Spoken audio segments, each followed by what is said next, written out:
Votre émission médicale vous est présentée en partenariat avec santémaghreb.com, le guide de la médecine et de la santé au Maghreb.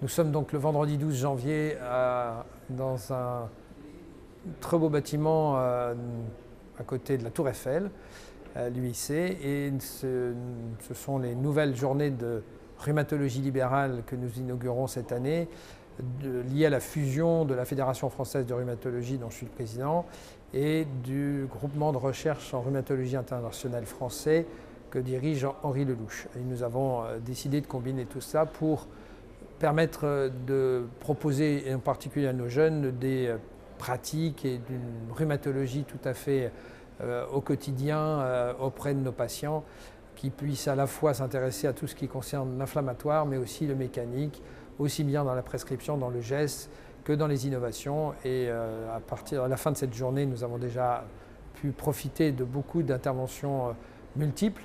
Et demain, il y a d'autres ambitions avec des topos que nous ferons de jeunes rhumatologues déjà actifs dans le domaine des gestes interventionnels. Nous sommes ravis de pouvoir disposer d'eux et de leurs compétences nouvelles.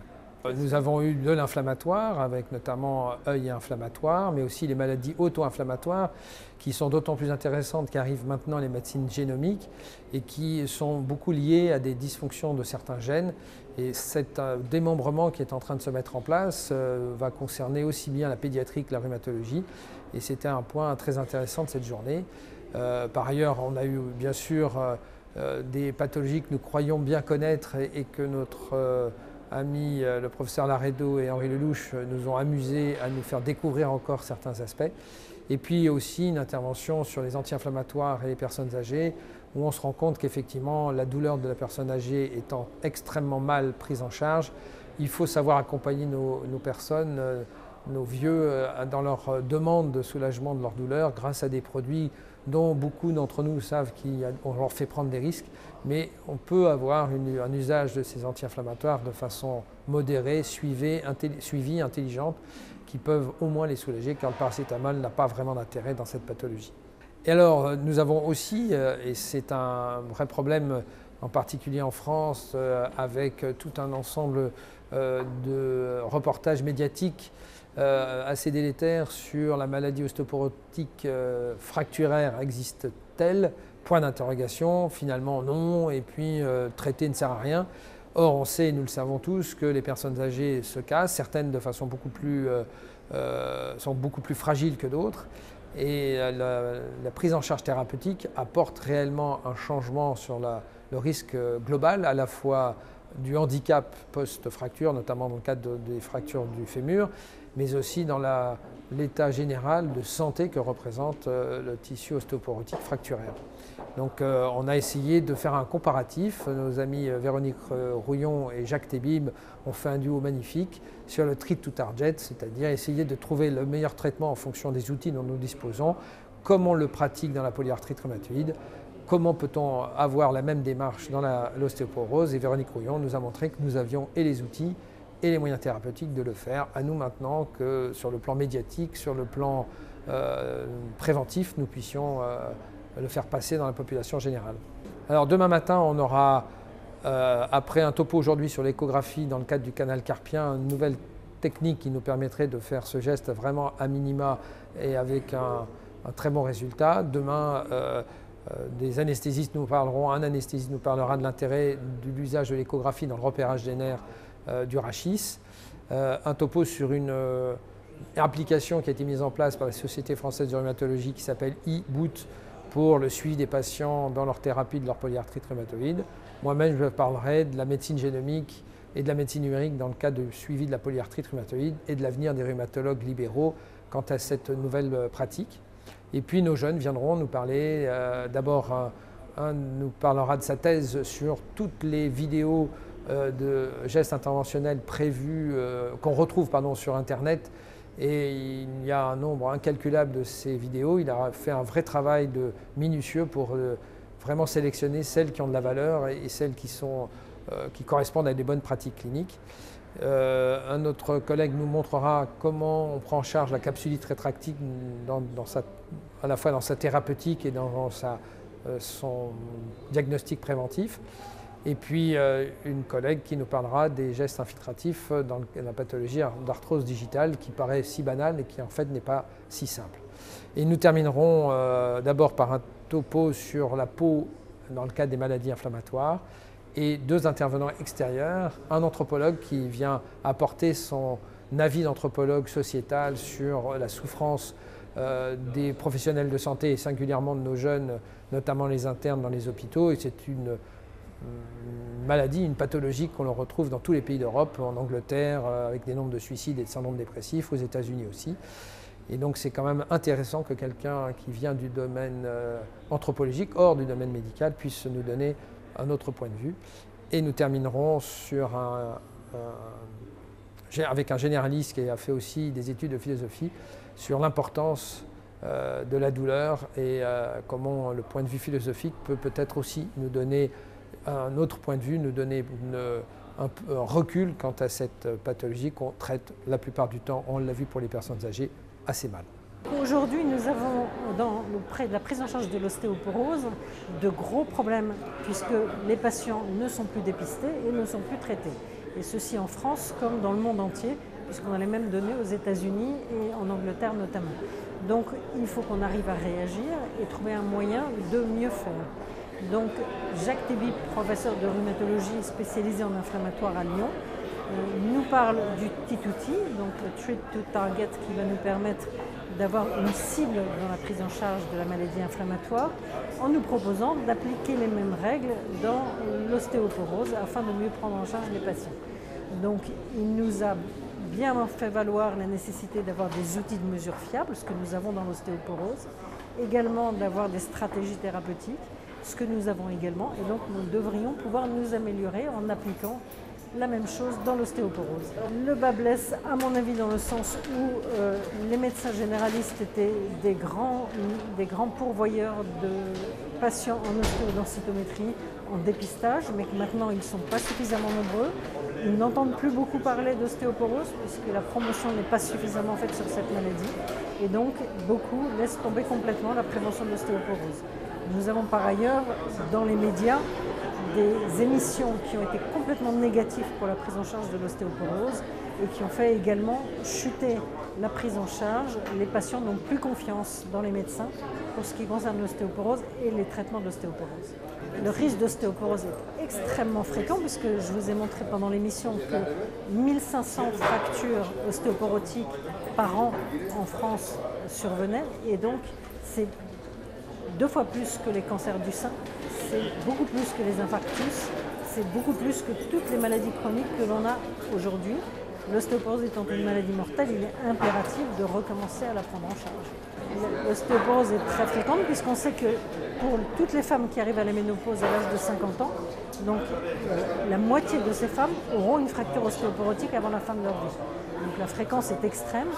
On parle aussi trop peu de l'ostéoporose de l'homme, puisqu'une fracture ostéoporotique sur 3 concerne les hommes, 2 sur 3 les femmes, et que la mortalité chez l'homme à la suite d'une fracture est très importante, plus importante que les femmes, puisque un homme qui se casse le col du fémur a un risque sur 3 de mourir dans l'année qui suit sa fracture.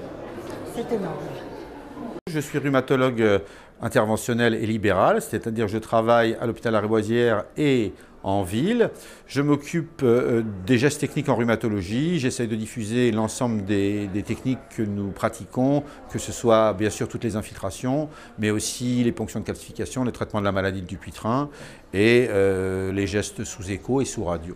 Quand on a commencé à se réunir au niveau national, si vous voulez, c'est quand on a regroupé les rhumatologues qui travaillaient dans les hôpitaux et qui faisaient des gestes techniques, on s'est rendu compte que c'était beaucoup de rhumatologues libéraux. C'est une activité qui est faite depuis très longtemps, plutôt par les libéraux, même dans les services de rhumatologie, laissant aux universitaires, entre guillemets, la part belle, un peu plus intellectuelle des rhumatismes inflammatoires. Nous, on est les petites mains, c'est nous qui faisons les gestes. Mais on a un rôle important dans les services, et en plus, quand on travaille en ville, c'est important de savoir faire un geste technique, savoir faire un traitement à nos patients.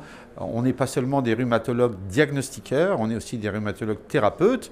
Et autant les rhumatologues universitaires maîtrisent parfaitement les biothérapies, tous les traitements médicamenteux, autant un certain nombre de libéraux, pas tous, mais un certain nombre de libéraux sont des passionnés de gestes techniques et viennent régulièrement nous montrer, notamment dans les congrès qu'on organise, que ce soit ce congrès de rhumatologie libérale ou le congrès de rhumatologie interventionnelle, si vous voulez que j'organise, que ce soit ces congrès, on voit des rhumatologues de ville venir avec leur expérience, échanger, montrer le vrai détail, si vous voulez, quelle aiguille, quel serin, comment on se positionne, des petits trucs, mais des petits trucs tellement importants pour nos gestes, pour faire progresser nos gestes, et aussi pour enseigner. Parce que nous, les libéraux, on n'est pas habitués à faire de l'enseignement. On est dans nos cabinets et puis voilà. L'organisation de ces congrès nous permet d'échanger entre nous, d'enseigner aux plus jeunes. Et souvent, on voit arriver dans nos services des jeunes rhumatologues qui ont énormément de connaissances théoriques et qui sont ravis d'apprendre qu'un rhumatologue doit être capable de faire un geste, quel qu'il soit, un geste technique qui va aider au diagnostic et souvent soulager le patient.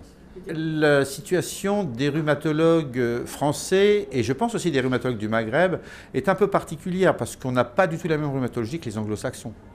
Les anglo-saxons sont des internistes, ils ne voient que des maladies inflammatoires. En France, et je crois en Algérie aussi, les rhumatologues savent tout faire, c'est-à-dire qu'ils sont capables de prendre en charge une polyarthrite, mais ils savent aussi faire une ponction, une infiltration, voire un geste un peu plus agressif ou un peu plus complet, comme par exemple une cimentoplastie. Donc la rhumatologie française, à chaque fois on dit entre nous, bah oui, mais nous les rhumatologues français, on n'est pas comme les autres, on fait beaucoup plus de choses, on a une activité beaucoup plus variée et c'est une spécialité très attractive finalement.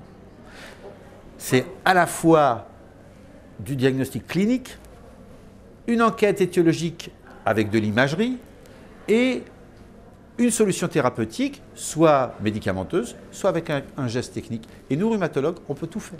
C'est vrai que la moyenne d'âge de nos patients est assez élevée et elle augmente en plus, parce que je me souviens quand je me suis installé, mes patients âgés avaient 80 ans, maintenant ils en ont 95. Vous les soignez bien? Oui, enfin, ils sont surtout, c'est les cardiologues qui les maintiennent plus longtemps. Nous, on essaie de les faire marcher. Et on est ravis quand ils viennent nous voir en disant bah, j'ai garé la voiture devant. Et là, on est un peu inquiet quand même. On se dit, bon, 92, 95 ans, la voiture devant, c'est un peu inquiétant. Mais nos patients plus âgés, c'est une grosse part de la prise en charge avec les arthroses. Et c'est pour ça que les rhumatologues se diversifient souvent et commencent à faire un peu de médecine du sport.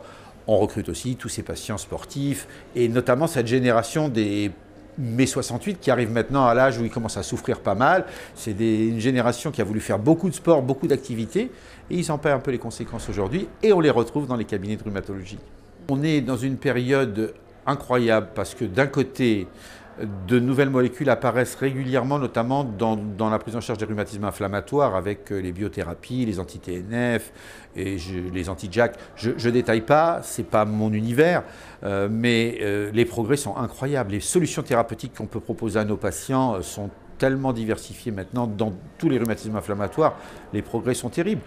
Ces médicaments nous ont même un petit peu mis au chômage, nous les techniciens, entre guillemets, puisque par exemple, un geste que j'avais l'habitude de faire régulièrement comme une synoviorthèse, dont j'ai parlé tout à l'heure, c'est un geste que je fais de moins en moins souvent. Les patients qui ont une polyarthrite vont mieux avec leur biothérapie, ils ont de moins en moins besoin d'avoir un geste local pour atrophier la synovite. Donc, c'est une spécialité qui a progressé au point de vue des traitements, qui est encore en train de progresser. Du côté de l'inflammatoire, là où le bas blesse un peu, c'est dans les traitements de l'arthrose, où on est très limité. Alors heureusement, il y a quelques années est apparue l'acide hyaluronique qui nous a permis de nous relancer dans l'analyse et la recherche des meilleurs traitements de l'arthrose. Mais c'est vrai qu'on n'avance pas beaucoup sur les traitements de l'arthrose aujourd'hui. Mais je garde espoir. Peut-être pas ralentir le processus, mais améliorer la qualité de vie de nos patients. C'est déjà un pas en avant. Des rencontres où on interagit avec nos collègues libéraux, principalement. Et donc, c'est une bonne façon d'aborder les nouveaux concepts, de faire passer des messages simples sur des maladies qui ne sont peut-être pas quotidiennes, mais des messages simples à retenir. Il y a des choses simples, des choses moins simples. Et surtout, il y a des choses fréquentes que nos collègues libéraux maîtrisent extrêmement bien, même presque mieux que nous. Et puis, il y a de temps en temps des maladies plus rares. Et là, il faut savoir avoir le bon réflexe. Et ce bon réflexe, on peut l'avoir appris à la fac, on peut l'oublier. Et puis il y a des réflexes qui se modifient au cours du temps. Donc dans le cas de maladies auto-inflammatoires, eh bien c'est vraiment une entité ou un redécoupage des maladies qui est assez nouveau. Donc c'est pour ça que ça vaut la peine de réexpliquer un peu ce concept. Régulièrement, on fait le diagnostic de maladies périodiques, pas tous les jours, mais on en fait régulièrement. Et que c'est un modèle de ces maladies auto-inflammatoires. Certaines de ces maladies sont des maladies à expression principalement rhumatologique. Et donc c'est là où de la répétition de ces accès, donc pas forcément des fièvres récurrentes, mais de maladies évoluant par crise de façon régulière, eh bien c'est important d'avoir cette notion d'auto-inflammation, de dysfonctionnement de l'inflammasome. Ouais. Les filières maladies rares en France, c'est quelque chose qui a été mis en place depuis quelques années, qui n'est pas encore bien connu en dehors du milieu hospitalier, mais c'est important que les rhumatologues sachent que en France, il y a ce réseau de centres de référence maladies rares et que c'est un bon endroit d'aller directement vers ce centre de référence. Ça va être un moyen de présenter le dossier, discuter des meilleures options en termes d'investigation, y compris d'options coûteuses. C'est ça le point important. Là, dans les analyses génétiques, c'est des analyses qui sont assez longues, coûteuses. Donc s'il y a un filtre, on va pouvoir rendre service aux patients de façon beaucoup plus efficace et pertinente. Et je suis radiologue à l'hôpital Lariboisière. J'ai montré des cas pratiques. Le premier sur un problème de genou avec des hémarthroses récidivantes qui doit faire penser, et qui fait penser d'ailleurs à tous les rhumatologues, à une synovite vilonodulaire qui est une forme de tumeur synoviale qui est relativement fréquente, notamment au genou, et qui donne ces hémarthroses à répétition. Et je leur ai surtout donné un petit truc, en fait, c'est très simple, parce qu'ils connaissent cette maladie. Je leur ai dit comment il faut presque rédiger l'ordonnance d'IRM ou voir comment vérifier que l'IRM répond à la question est-ce qu'il y a une synovite vilonodulaire. Parce qu'il faut qu'il y ait une séquence spéciale qui montre l'artefact du haut fer, qui s'appelle une séquence en écho de gradient. Je leur ai appris un peu à distinguer, à reconnaître cette séquence. Il faut comprendre à la décharge, je puis dire, des radiologues. C'est que les radiologues sont des médecins généralistes. Ils couvrent l'entièreté de la pathologie. Vous imaginez, c'est incroyable pour être au courant de tout ce qui se passe et de connaître toutes ces maladies, c'est impossible. Donc il y a des radiologues qui sont spécialisés en ostéo-articulaire et qui connaissent par exemple parfaitement la synovite vilonodulaire. Mais il y en a d'autres dont ce n'est pas forcément le cas. Et donc en fait, il faut échanger, il faut entre rhumato et radiologue, il faut que le rhumato échange et puis sache quoi demander. Donc c'est une garantie d'avoir un meilleur résultat. Lariboisière, c'est un environnement quand même particulier. Vous connaissez Barbès. Donc c'est essentiellement une population d'Afrique du Nord et d'Afrique noire maintenant.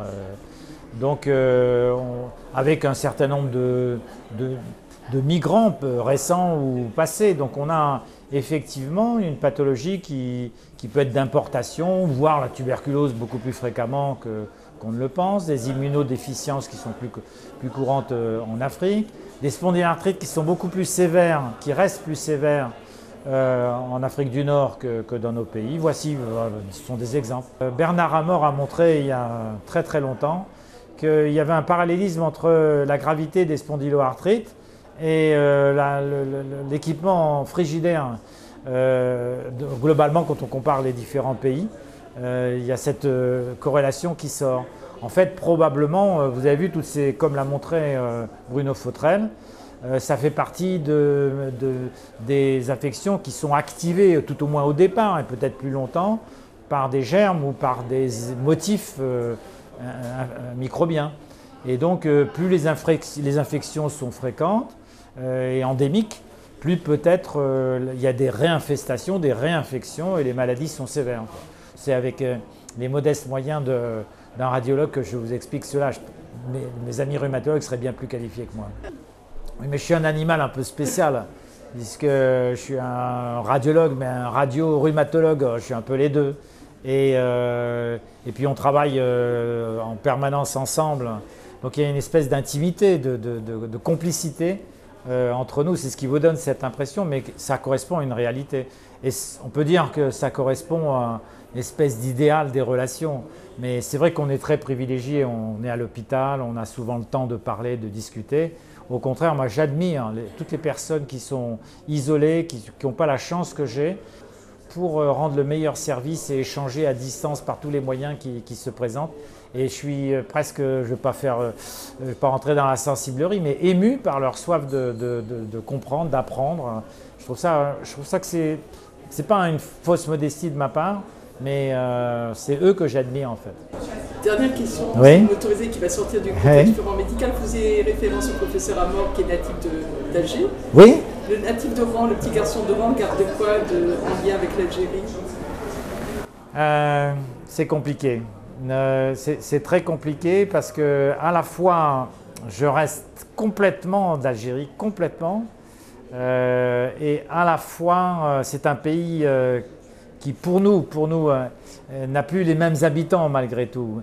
Et donc j'ai failli retourner en Algérie il y a quelques années et l'émotion a été si forte que je n'ai pas pu.